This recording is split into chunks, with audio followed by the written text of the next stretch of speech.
Selamat pagi mahasiswa kelas K3 Industri. Saya akan lanjutkan diskusi kita tentang materi bahaya faktor fisik. Jadi setelah minggu lalu kita berdiskusi tentang bahaya faktor kimia, saat ini kita akan melanjutkan ke bahaya faktor fisik. Nah, biasanya ini terkait dengan hal-hal fisik atau bahaya yang ada di sekitar lingkungan kerja kita, atau bisa kita pelajari juga di dalam kajian tentang ergonomi atau faktor lingkungan kerja.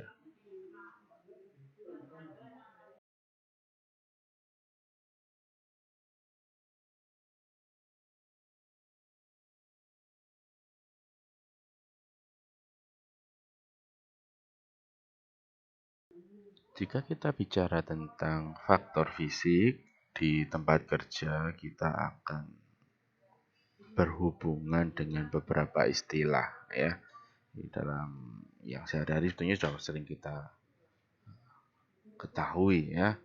Antara lain itu adalah kebisingan, penerangan, getaran, iklim kerja, gelombang mikro, sinar ultraviolet. Nah, ini adalah beberapa hal fisik ya, yang bisa mempengaruhi kinerja seorang karyawan atau pekerja dan bahkan bisa memberikan dampak negatif bagi kesehatan atau bisa menyebabkan kecelakaan juga jika tidak kita kontrol dengan baik. Maka faktor-faktor ini juga menjadi hal yang penting ya untuk kita pelajari. Nah, mungkin selain yang di atas sana, faktor-faktor ini bisa ditemukan akibat dari suatu proses produksi di pabrik-pabrik tertentu.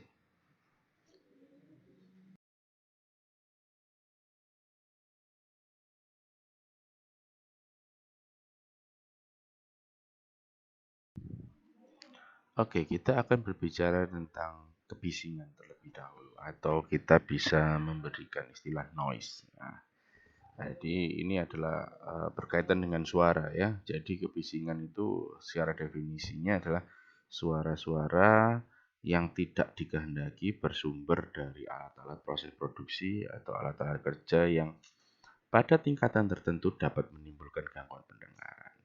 Nah, jadi contoh ya, kalau kita di suatu industri atau perusahaan saat terjadi proses menyalakan mesin, mesin bor, mesin geraji, nah, atau mesin yang lainnya, biasanya akan menimbulkan suara yang sangat keras. Nah, nanti kita suara-suara yang keras ini perlu dikontrol, karena jika tidak dikendalikan, lama-kelamaan operator-operator mesin ini bisa mengalami gangguan kesehatan, terutama pada pendengaran, yang pastinya berbahaya ya. Jika tidak hanya ke kesehatan saja, tapi misalkan dia karena saking kerasnya suara mesin, dia jadi tidak bisa fokus atau tidak bisa mendengar seruan atau perintah atau penyampaian komunikasi lainnya dari rekan kerja, malah bisa menyebabkan suatu kecelakaan kerja. Jadi ini juga sangat berbahaya kalau terlalu tinggi ya bisingannya.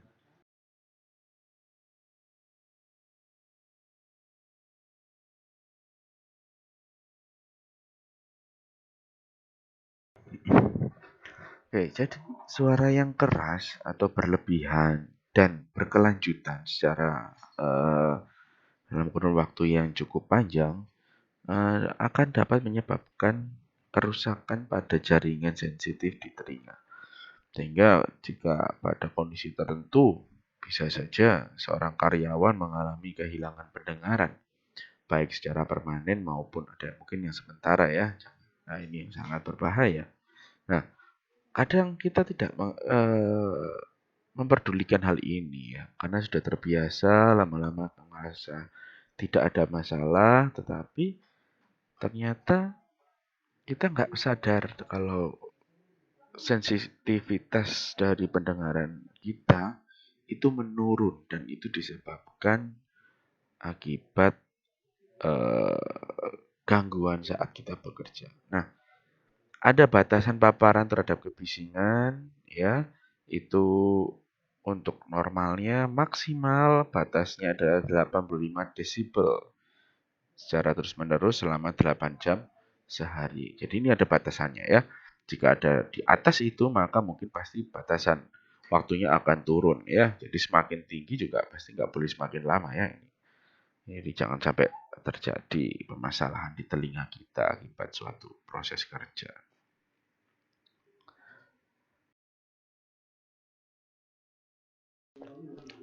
Nah, setelah ini saya akan menampilkan video. Kita dengarkan bersama suara di pabrik itu seperti apa ya. Ini adalah salah satu contoh di pabrik yang maksudnya sangat kencang suaranya. Nah, nanti kita bisa bayangkan bagaimana kalau kita setiap hari harus mendengarkan suara yang bising seperti ini.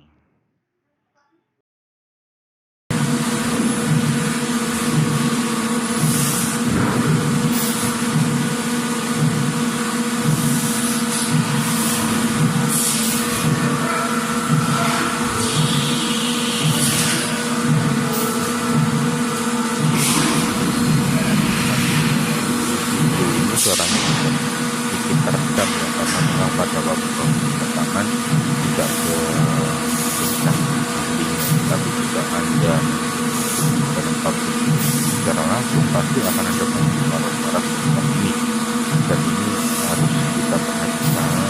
Jadi terus menerus karena pekerja tidak menggunakan alat pelindung diri yang tepat, maka bisa menyebabkan berbagai macam dampak yang negatif, terutama bagi kesehatan ataupun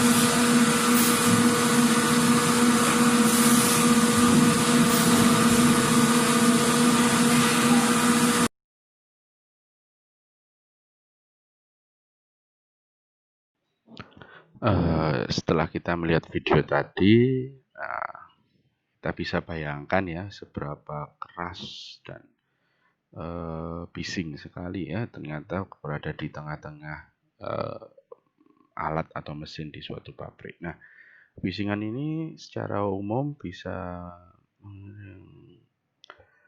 menghasilkan beberapa dampak negatif ya. Ada beberapa gangguan, yaitu gangguan fisiologis, gangguan psikologis, gangguan komunikasi, dan gangguan pada pendengaran baik secara permanen maupun sementara ya. Nah, ini jadi yang perlu kita perhatikan. Yang paling sering menyebabkan kecelakaan adalah ketika di gangguan komunikasi karena terjadi ada bising antara satu pekerja dan pekerja lainnya tidak bisa berkomunikasi dengan baik dan bisa menyebabkan kecelakaan ya. Pernah kita lihat video di awal perkuliahan ada seorang operator alat berat forklift yang tidak sengaja melindas temannya. Nah, hal ini juga karena disebabkan dia tidak bisa mendengar aba-aba atau juga dia tidak fokus bahwa ada orang di belakang alatnya ya. Masih ingat ya video itu, dan itu adalah satu contoh dampak kecelakaan akibat kebisingan.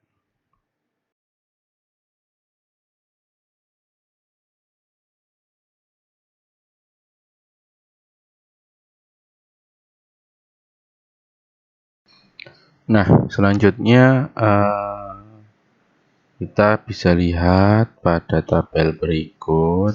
Ini adalah baku mutu lingkungan sesuai keputusan Menteri Lingkungan Hidup nomor 48 tahun 1996 yang mengatur batas tingkat kebisingan yang diperkenankan untuk beberapa kawasan, termasuk di dalamnya untuk di industri. Nah, di sini ada untuk di perumahan, perkantoran, tempat rekreasi, ya, di rumah sakit dan lain-lainnya. Nah, rata-rata memang angka yang diperkenankan kisarannya sekitar 55 ya, 50 sampai 70 tertinggi di sini ya. Karena kenapa kok 70? Itu batas ambang tadi, ambang kebisingan yang bisa ditoleransi oleh manusia agar tidak mengganggu kesehatan. Sudah kita ketahui sebelumnya adalah 85 desibel. Nah, maka ditetapkannya jauh di bawah itu.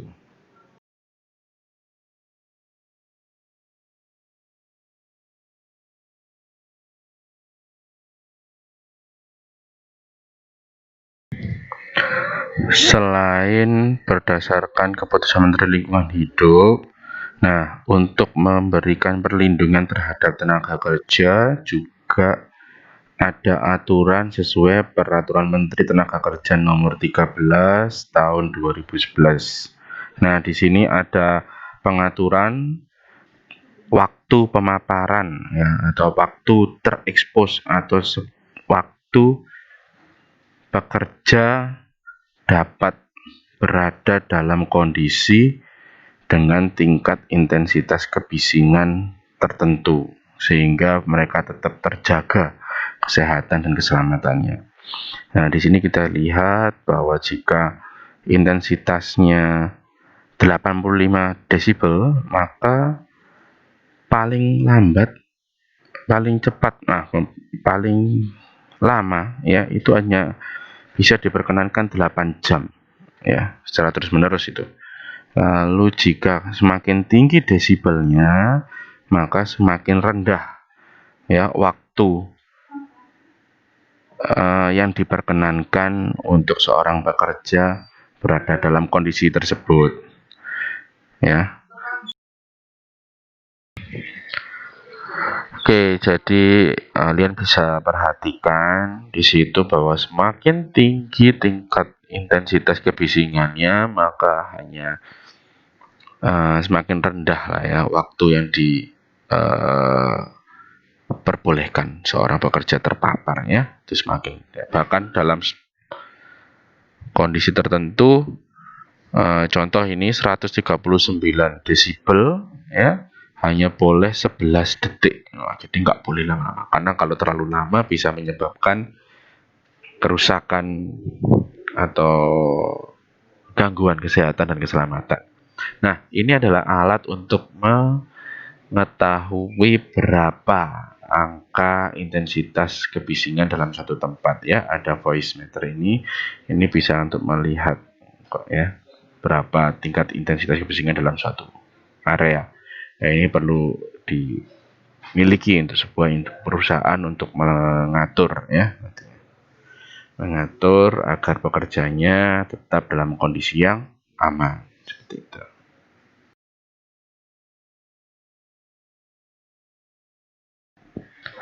Nah, setelah kita ketahui batas-batas ambang batas normal dan yang diperbolehkan untuk adanya suatu kebisingan di tempat kerja, selanjutnya jika kita sebagai seorang pemilik perusahaan atau orang yang bertanggung jawab terhadap keselamatan dan kesehatan kerja dari para karyawan, maka kita harus bisa melakukan suatu proses pencegahan dan minimalisasi resiko. Nah, jadi yang pertama, kita harus bisa tanyakan secara rutin ya kepada pekerja apakah memang mereka memiliki masalah terhadap kondisi pendengaran mereka selama bekerja ya, dan mencari ya, memetakan di mana sumber-sumber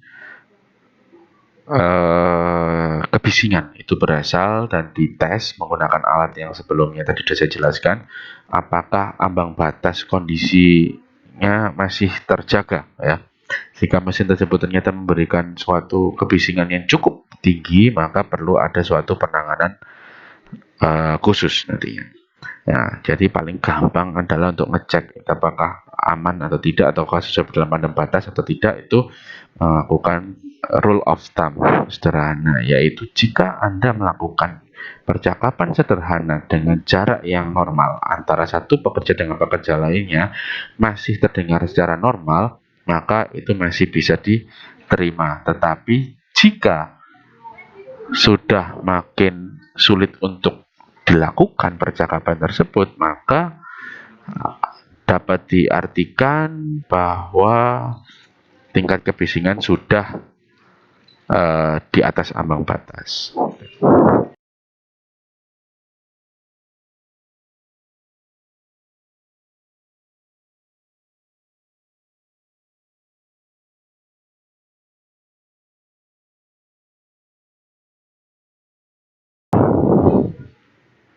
Oke, selanjutnya jika memang dari proses identifikasi tadi ternyata memang cukup bising dan tidak bisa diatasi di mesinnya yang bising tadi dan memang harus berada di kondisi seperti itu, maka kita harus bisa menyediakan alat pelindung diri terutama untuk pendengaran yaitu earplug atau earmuff yang disediakan dan harus digunakan oleh para pekerja. Selain itu juga bisa dilakukan rotasi pekerja. Jadi harapannya meskipun harus terpapar kebisingan yang tinggi tetapi tidak dalam waktu yang lama secara terus menerus. Jadi bisa dilakukan rotasi kerja dalam waktu yang cukup sehingga berdasarkan mungkin patokannya kita bisa lihat di tabel sebelumnya ya. Tadi sudah ada waktu paparan maksimal dalam desibel-desibel tertentu.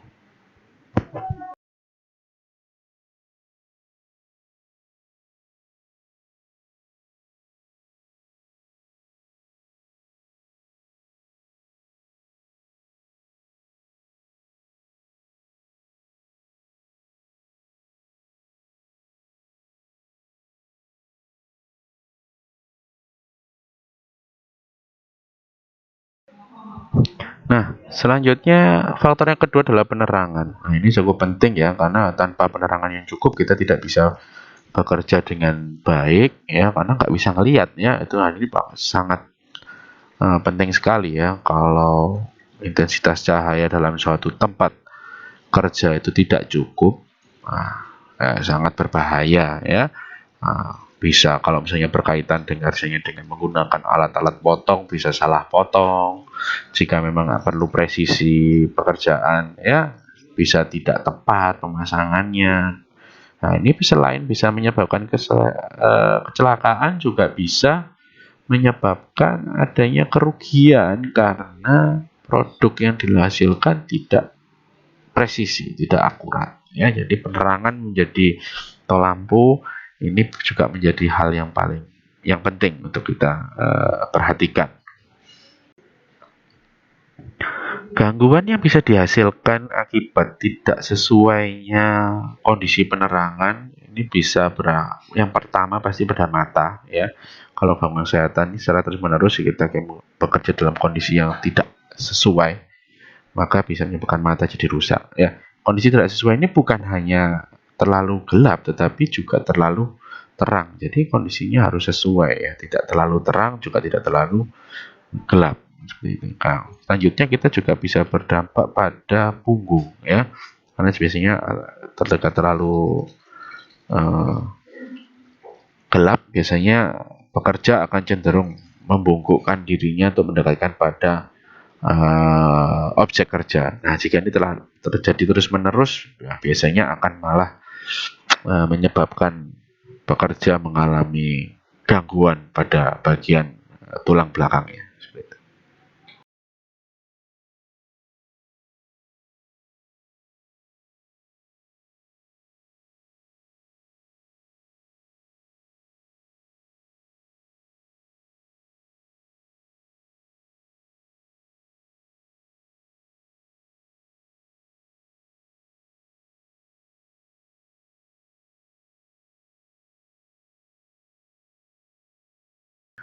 Oke, seperti yang saya sampaikan tadi, jika permasalahan tidak hanya pada ketika cahaya terlalu gelap atau kurang terang, tapi jika terlalu terang maka juga akan menyebabkan mata menjadi silau. Nah, ada beberapa dampak silau ini adalah bisa menyebabkan kerusakan mata, ya, adanya kelelahan mata dan pegal di daerah mata, ya. Contoh kondisi silau itu biasanya jika berada dalam lampu yang terlalu terang lalu mungkin berhubungan dengan api atau alat las. Nah, itu biasanya ada alat las itu menghasilkan suatu cahaya yang cukup tinggi intensitasnya dan itu bisa menyebabkan mata silau. Nah, dalam kondisi tertentu jika silau ini terlalu tinggi bisa menyebabkan kebutaan sementara ataupun permanen ya. Jadi mencegahnya adalah dengan melakukan pemilihan jenis lampu yang sesuai. Penempatannya harus dipilih ya sebaik mungkin agar bisa menjangkau seluruh area tapi juga tidak terlalu silau seperti itu ya. Nah, tidak tentunya seperti ini.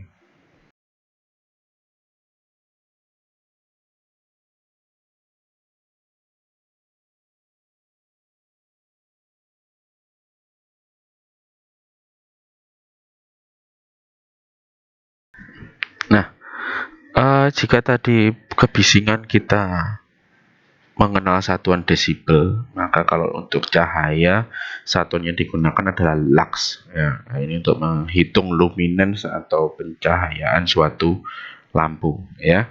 Nah, jadi ini adalah untuk beberapa jenis pekerjaan ya, dibutuhkan tingkat pencahayaannya bisa dikondisikan sesuai dengan kondisi kerjanya ya. Jadi mulai ada yang 20 lux sampai 2000 lux. Ini adalah batas-batas yang bisa digunakan atau bisa di setting di perusahaan untuk memberikan kondisi kerja yang cukup ya. Artinya ini adalah batas standar ideal, tidak di atasnya juga tidak di bawahnya. Kalau di atasnya maka terlalu terang ya, jika di bawahnya terlalu gelap ya, harus disesuaikan dengan penggunaannya.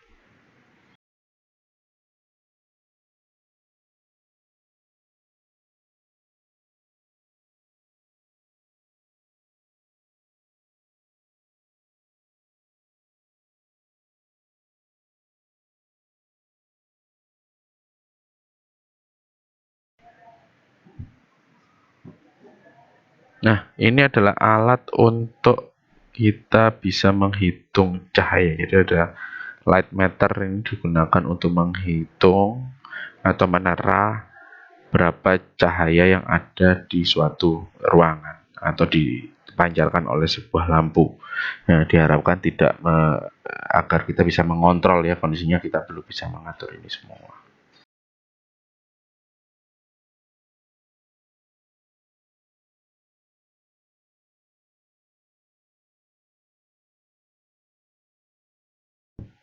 Oke, jadi demikian untuk part pertama, bagian pertama dari penjelasan saya tentang faktor lingkungan atau ergonomi dalam kaitannya kita belajar tentang potensi bahaya fisik. Oke, nanti ada beberapa pertanyaan yang perlu kalian jawab untuk mengetahui apakah semua penjelasan saya diperhatikan dengan baik dan bisa dipahami. Harapannya mahasiswa bisa memperhatikan dan bisa menjawab kuis yang saya siapkan di akhir perkuliahan ini. Nah, selanjutnya untuk materi tentang getaran, bau-bauan dan iklim kerja akan saya sampaikan di video berikutnya.